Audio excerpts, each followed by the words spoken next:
As you meet this good news, so you go share am for other people to hear the good news. They want to conduct Nigeria election again. But Tinubu don't retire 100 general army because he himself don't tire. General. May you watch the video now, you go see him. Waiting and they tell you now better all this now they bring. If you share this video, you go see him. Oh yeah, let's go. July 3 deadline for at least 100 army generals, including senior officers of the Nigerian Defense Academy, regular course 38 and below, to retire from service. The directive follows the appointment of new service chiefs by the president with the aim to uphold the tenets of the military profession, which values hierarchy and service discipline. The affected officers, including generals, brigadier generals, air vice marshals, and admirals in the Nigerian Army, Air Force, and Nigerian Navy, were directed to submit their retirement applications to their respective service headquarters before the deadline. Shebi, you don't watch the video.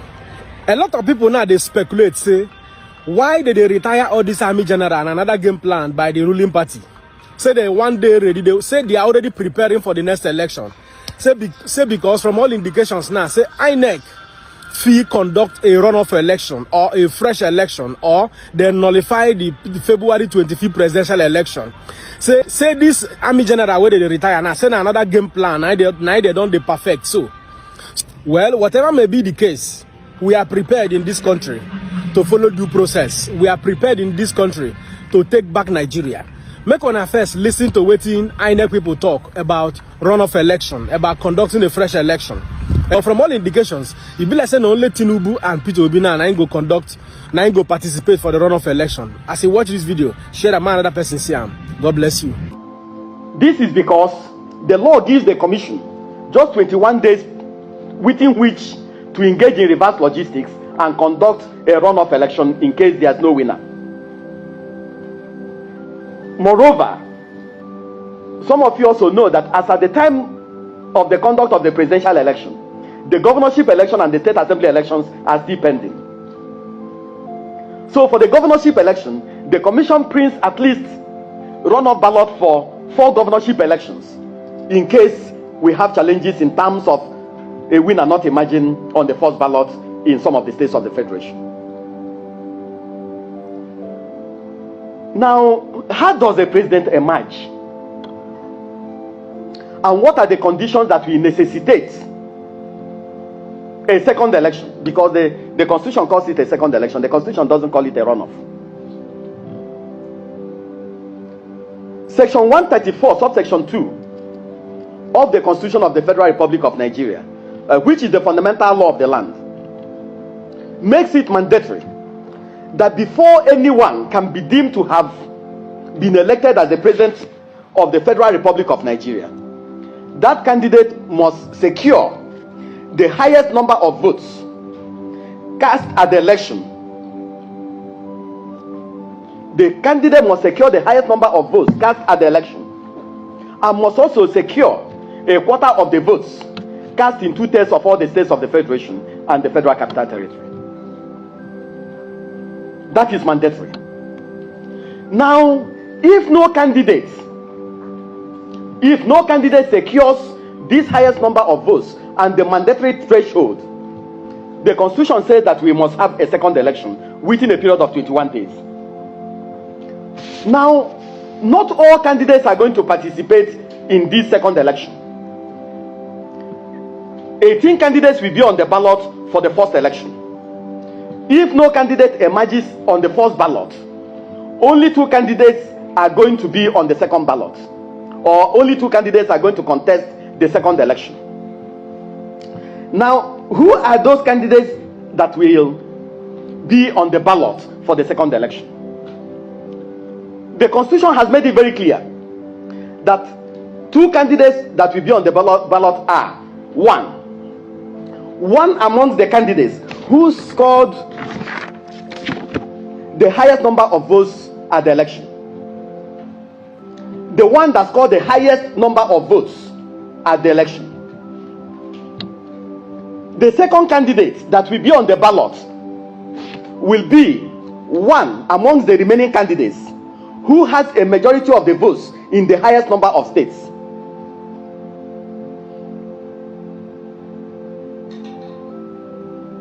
one amongst them. The constitution did not say that the person who came second will be the person who will be on the ballot. That's not what the constitution has said. The constitution says that one amongst the remaining candidates who has a majority of votes in the highest number of states,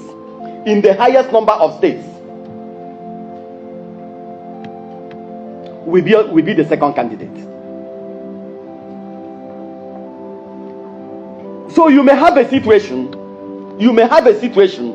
where one candidate in the election secures 10 million votes, and the second candidate secures 9 million votes, and the third candidate secures 7 million votes.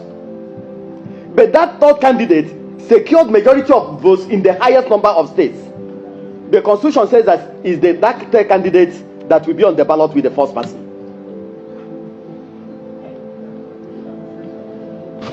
So I think that this is very important, because I have been at a polling unit where results for a particular polling unit was declared, and all the persons in that particular polling unit went to the streets and started demonstrating that their candidate had won. But the result that was declared was for one polling unit. So as bureau chiefs and as senior journalists, I think you have a responsibility to understand some of these issues, given the fact that the election may be very contentious. Nobody can with certainty predict what may likely happen, and the lawmakers in their wisdom made it very clear that if there's no winner on the first ballot, that we should prepare for the second election, and the commission is already prepared for that second election, taking into consideration the fact that it will be difficult for us to engage in reverse logistics and then begin to look for printers that will print 93 million ballots before we move them to the states, move them to the local governments, move them to the registration areas, and then they get to the polling units. So we've printed, and we are going to print the ballot for the main election and the ballot for a possible runoff election at the same time. That's what the commission will do. Who has the majority of votes in the highest number of states? So the constitution did not say the person who came second in the election. The second person is one among the remaining who has a majority. If you see, subsection A used the word highest number of votes, while B used one among the remaining who has majority of votes in the highest number of states.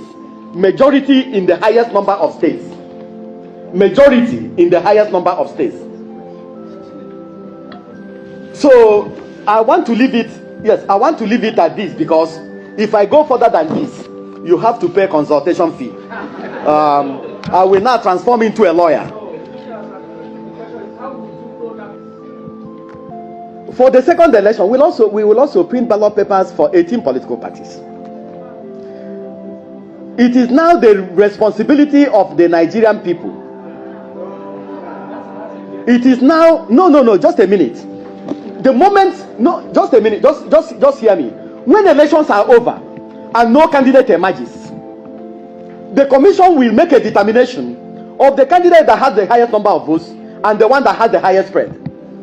So if it is the PRP that scored the highest number of votes, it will be on the ballot. If it is the PPP that got the highest majority in the highest number of it will be on the ballot, and Nigerians will know.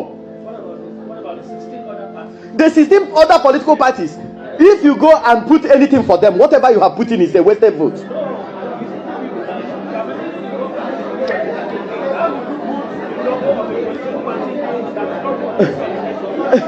Let me just say this. No, excuse me. Let us get this thing right. Excuse me. The first election, which is the presidential and national assembly elections. The presidential election is not the only election the commission is conducting during the first period. We are conducting election to the Senate and to the House of Representatives. We have to announce the winners. Yes. We have to announce the winners. We have to announce the winners for the Senate and the House of Reps. And there's a possibility that by the time we are done with all these things, it's almost a week. So you have removed 7 days from the 21 days given to the commission. Then you still have governorship election and state assembly elections pending within this particular period. So the commission cannot turn back and begin to go up and down. Yes, and begin to go up and down, looking for security printers to go and print ballot papers during this particular period.